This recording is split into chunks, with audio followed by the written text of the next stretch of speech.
So what up YouTube, it's Officer Whitelaw and I'm back here with another amazing video. So check this out, I'm hanging out with a group of cool kids and we're down here at South Patrol and they're gonna get a tour of some of our department's equipment, some of our different specialized units, and then I'm gonna give you guys a little introduction to them. So y'all stay tuned, remember to like, comment, share, and subscribe, and it's gonna be lit.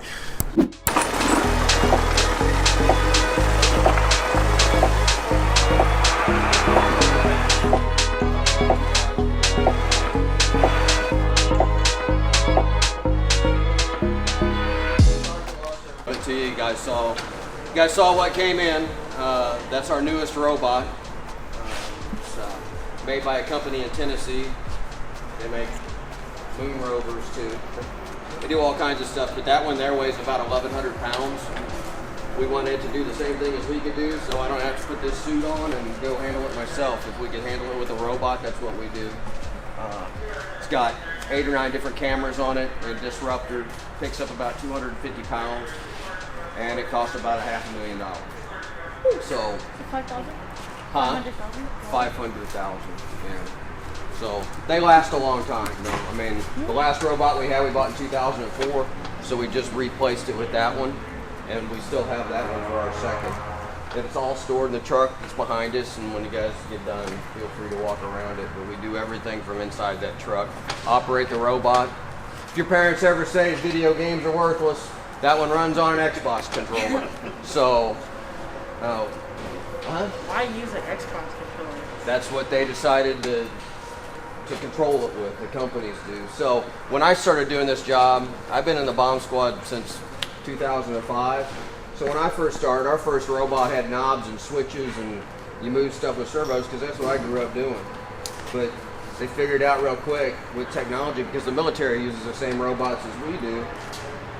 Kids grew up playing PlayStation, they grew up playing Xbox, so why not make the controller those things? Because it's easier to use. You guys already know how to use it, you just gotta know how to, you guys gotta know what the buttons do, right? And do the same thing. So, like I said, it's heavy, it's hot, you can't work in it for very long. They say they work, I don't know if they do, because I've never blown up, so I want to trust that they work. How heavy is it? How heavy is that? That one's 85 pounds. So you have to put it on, so now you just increase your weight by 85 pounds. And if there's some sort of oxygen hazard where the air is bad or some sort of hazardous device, then we got to put on an air tank. Well, that's another 60 pounds. So whatever we do in that, we don't do very quick. We move slow. And this is kind of a unit that everything we do is slow. We don't do anything fast because we want to make sure that whatever we're about ready to do, explosives, we don't want to blow a bomb up. Why are you guys' uniform different from the regular police officers? So we handle explosives all the time, and one thing with explosives, you got to wear all cotton because you don't want to create static electricity. So static's bad around explosives. We don't want something to go off, so we wear all cotton uniform. And we're in fire scenes all the time, so we're dirty, and you don't want to have an expensive uniform on. The uniforms that they wear are kind of expensive. Ours are a lot cheaper, so these can just go in the trash when we're done with them. It takes about 5 years to really learn how to do this job. Like I said, I've been in the unit. I came here as a detective in 2004. Stayed all the way till 2016.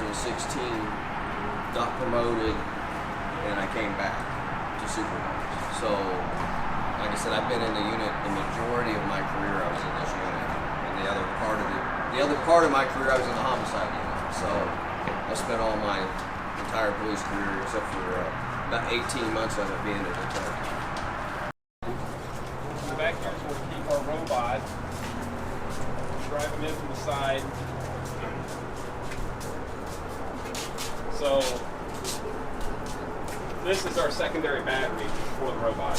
170 pounds, then just that battery. So if we were to have something, say we had the robot downrange where we're working with something and the battery dies, we have to go down in the 80-pound suit, taking 170-pound battery with us and change it out. So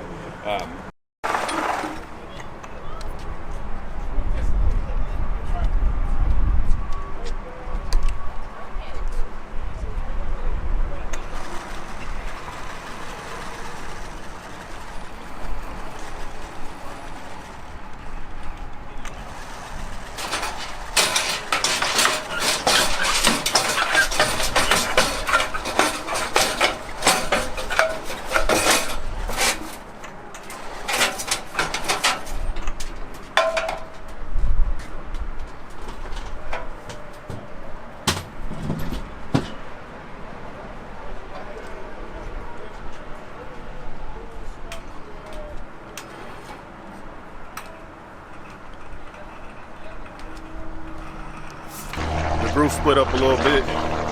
You see the kids get to see our bomb unit, kind of get an idea for what they do, some of the equipment that they use. So now we're gonna go roll over here and hang out with traffic, see what traffic's all about. So stay tuned. Work generally Monday through Friday, business hours. But the duty squads also help cover the weekends. Anytime there's a big race, like a marathon, half marathon, hospital hill run, that kind of stuff, we're there to help block the streets whenever the runners are out and doing their thing. Outside of that, there's really not a whole lot to what we do. It's pretty complicated. We stay busy for our entire shift. It takes 2.5 weeks to get certified as a motorcycle officer.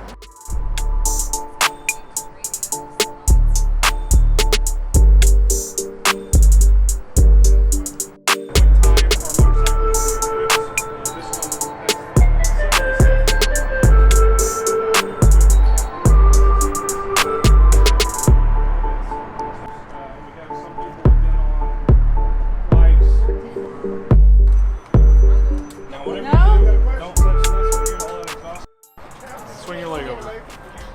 There you go. You got your phone? You want me to take your picture? Now turn that key and push it. It is big. It's big, isn't it? It's bigger than you think when you get on. Oh, I'm so sorry. There you go. All right.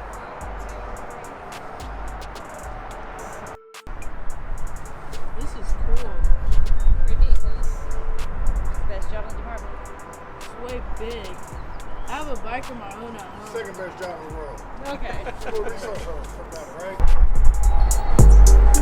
Like such too.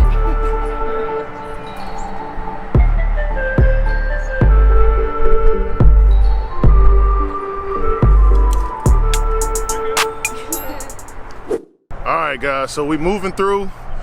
We getting to check out all this great equipment. Right here I got Kate.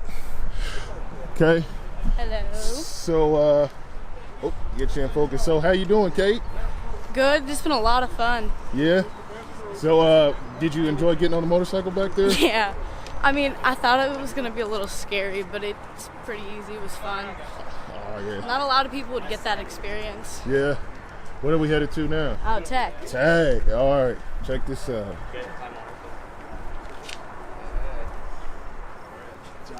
So our whole team would be inside this. All the doors and the turret would be shut, and we would pull up on scene. Once we're on scene, we deploy out of this vehicle. So usually someone goes up in the turret. You can climb up there if you want. Just watch your step. So we would have a guy climb up there. That spins around. You can look all around. These right here above you are called Ballistic Blankets. These are bullet resistant, and we would use these if we had to go into a hotel or an apartment building, something like that. And you can see these little spots right here. There are pieces, and these all hook together, so you almost can build like a fort or a wall if you wanted to. Since bullets go through walls, so if the bad guy was trying to hurt us or hurt other people, we can build these up to protect ourselves. So, Bulletproof glass? yes, yeah. So this entire vehicle is completely bullet resistant. So you would have to have something very, very big to get through this. It's like a tank, basically. This right here. Someone around here generally wouldn't have something so powerful. Yeah, you'd have to have like military type of stuff. So this is the huli. It's basically a giant pry bar. You can use this to pry open doors, break windows, anything like that. So if you guys want to hold that, it's kind of heavy. Got it?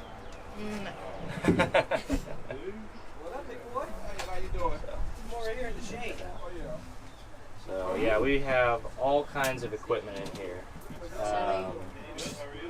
All kinds of breaching tools. When we go back outside, you guys can hold the shield, the battering ram.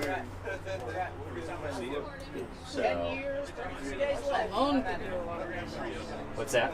This thing alone could do a lot of damage. Yes. You do something? Yep. So No, we wouldn't hit anybody with this. Well, yeah.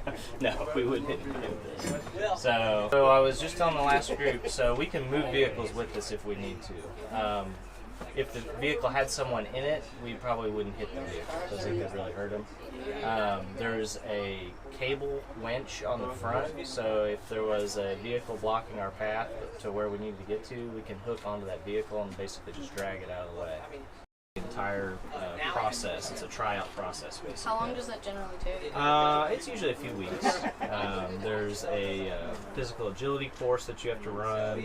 There's a firearms qualification course that you have to do. There's a written test. If you make it through those, then there is a panel interview where you go in front of all of the commanders for the SWAT team, and they basically, you sit down in front of them and they ask you questions, and so you get graded on that as well. So if you get through all those, your name gets put on the list, and then as openings occur, the SWAT teams pull from that list. So we have 3 active SWAT teams in Kansas City, and then there's a 4th. What equipment do you guys generally carry with you? So to deploy on an op, so like each team member has a specific job. So I'm one of our point men. So my equipment that I carry would be a little bit different than the other guys. I'm also our hoolie guy. So I would carry this on a search warrant and also on an operation I would carry this. I also have 2 pistols I carry, a gas mask, ammunition, handcuffs, zip ties, all that stuff, helmet.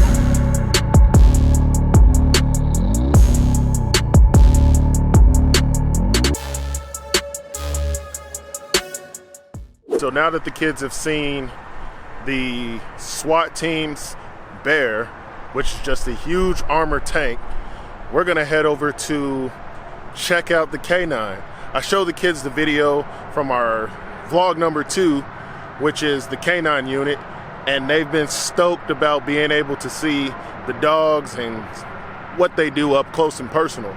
So we're gonna get over there, we're gonna see the dogs at work, and it's gonna be a good time. A little bit. It's a lot of sweat. A lot of sweat in there. I feel it. Yep. How's it feel? Heavy. Look, there he is.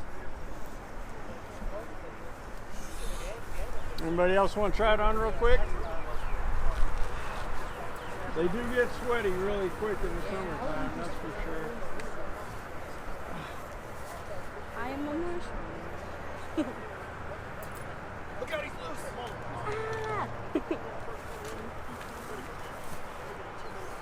Not bad. Yeah. Taking your time.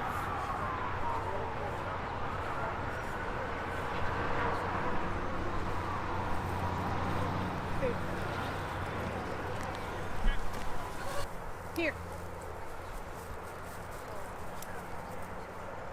Ready? Yeah.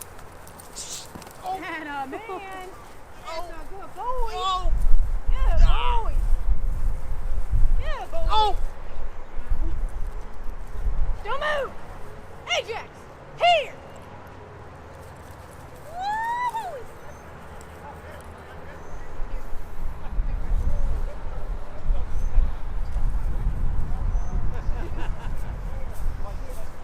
It doesn't hurt when you're in the field. You feel pressure, you feel like this. Kind of a little bit on your arm, but your teeth can't get through there.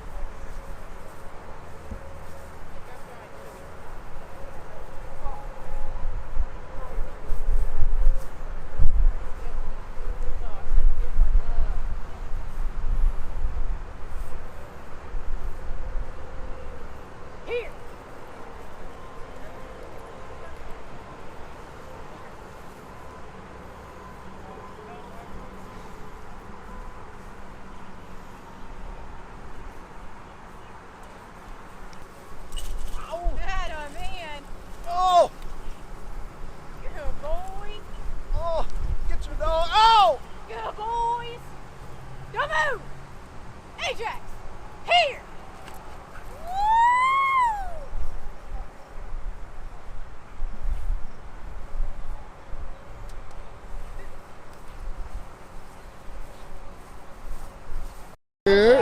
Get you a bite. I don't think it's scary, but like the first time, I'd be nervous. But other than that, You can feel the power of the dog, man. You'll know it. You'll be fine. We can suit you up real quick.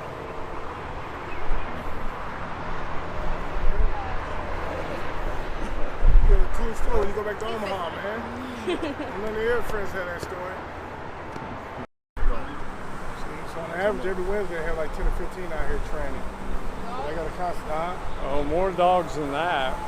Some days we got like 20, 25.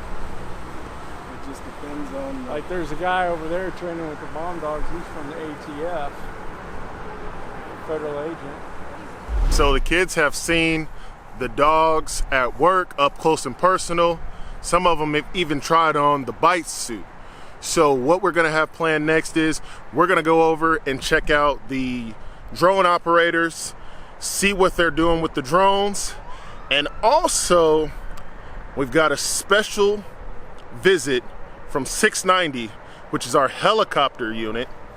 They're supposed to be landing the helicopter back here behind me. So I'm gonna try to catch all that on video. I've been having a great time today. I've enjoyed hanging out with the kids. I've enjoyed, even myself being able to see all of the great equipment and the different specialized units that we have here in Kansas City. It's been a blast. So you guys continue to smash that like button and continue to watch the video. We appreciate you all.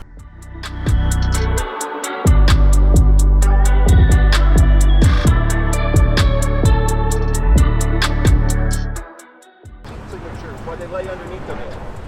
That's what we use this one for. We have other ones that we use to fly indoors. If someone hides in the house, we use it to search the house.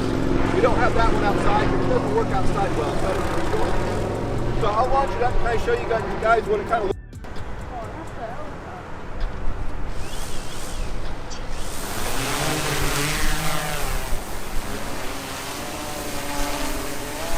So on the front, you can see the camera that we can just move around. They literally just sit and fly themselves. They literally was just sitting here all day. If the battery runs too low, it actually will come right back into the off and land. They're very easy to fly. Usually when we fly,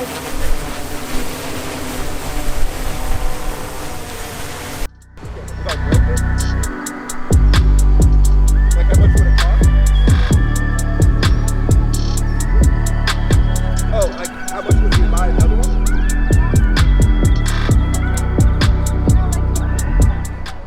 Our biggest and size-wise are these. And then we have mediums that we use other type of stuff for. And those we have anywhere from 3 of them to 10 of them to kind of just spread out. We have 2 of the tactical indoor drones. So, and it takes a lot higher qualification to fly.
So when I was flying here, we were flying from, with our heliport. Yeah. So when I was flying here, I was doing an indicated airspeed here of 100 knots. There's about a 26 knot wind. Break that down mile per hour for me. So probably about 120 miles per hour. Okay. So there's a wind coming out of the south. And so my ground track, my ground speed, which this will give me via GPS, I was only doing 60 knots across the ground, or about 68 miles per hour. So that tells me that there's a 32 knot wind. So the aircraft is fighting a headwind of 32 knots. The aircraft feels the stress and everything on the aircraft. It thinks it's doing 100 knots, but actually traveling across the ground, you're only going about 68. And how it gets that is through this right here. This is called a Pitot Tube. Basically, it takes the air that's forced in here and it measures it in a diaphragm as to how much air is coming through. And then it takes a static reading on the back of the aircraft as well. And it will make that computation for you. So. Damn, some little bugs be flying out Yeah, there oh too, yeah, man? yeah. They're terrible. That's just from last night. We washed the windows, but that's just from last night. So we'll finish it out. This is a turn coordinator. This just lets you know when you are doing instrument flight that you're in a coordinated turn. The bubble member I was talking about lets you know you're in trim. There's two. There's one right here and one right here. So this is the artificial horizon. It lets you know if you're flying nose down, nose up, banking left or right, also in trim. This is just your gyro heading, so that's your compass, basically, letting you know north, south, east, west. Up here's your altitude, your altimeter, lets you know how high up from sea level you are. That's based on sea level, not actual above the ground. This is also where we put the barometric pressure. This is your VSI, or your vertical speed indicator. This lets you know that if you are descending, how fast per minute you're descending, and if you're climbing, how fast per minute you're climbing. That's still my idea. Thank you. Hey, Nate, can I get one? Hey, you know? Yeah. As they said, fully equipped.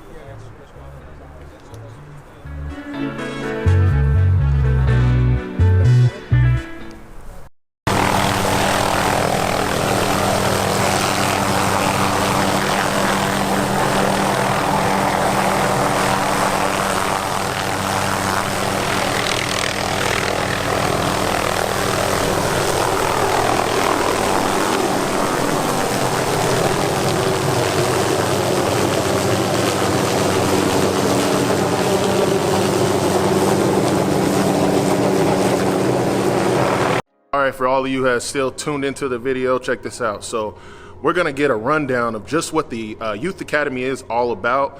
So we're going to be talking to a few officers that work over there. So what's your name, sir? Officer Harold. Okay, and what's going on with the Youth Academy? Hey, the Youth Academy is something we decided to put together to bridge a gap, to also spend time with our young people in our community and show them a different side of policing. We do it once a year, 3 different sessions, being the north side of Kansas City, the south side, and the midtown inner city. So our way of just spending time with our young people, showing us what the academy is all about, what the police department is about. So. Perfect. Anybody else want to talk to us? What's your name, man? I'm Officer Hoffman, and the purpose of this is just to build relationships with the community and with the kids, and to show them that there's other options for careers within the department other than law enforcement. We have a lot of opportunities, sworn and non-sworn, and we all work together. So it's just to show them a different perspective on the department and what we do. Perfect. All right, guys, so y'all seen it today. We've had a blast. The kids here have gotten to see a lot of how KCPD, how we roll, some of our expensive equipment, get a good insight into just what we're doing here. So this Youth Academy, as a part of a deal with them, I want them to give you guys a moment to hear what their experience was like with seeing what we had to offer. And then, so check us out. All right, who we got here? Caleb. All right, Caleb, man, how'd you enjoy today? It was pretty cool. We got to see helicopters. We got to see canine dogs, and and drones. I thought that was pretty cool. And Yeah, my man. All right, Kate, what's going on with you, girl? We did a lot today. It was a lot of fun. We got to see the helicopter, people in a bite suit with the dogs out, and drones going really high. It was very interesting. Interesting. Anybody else want to talk to me?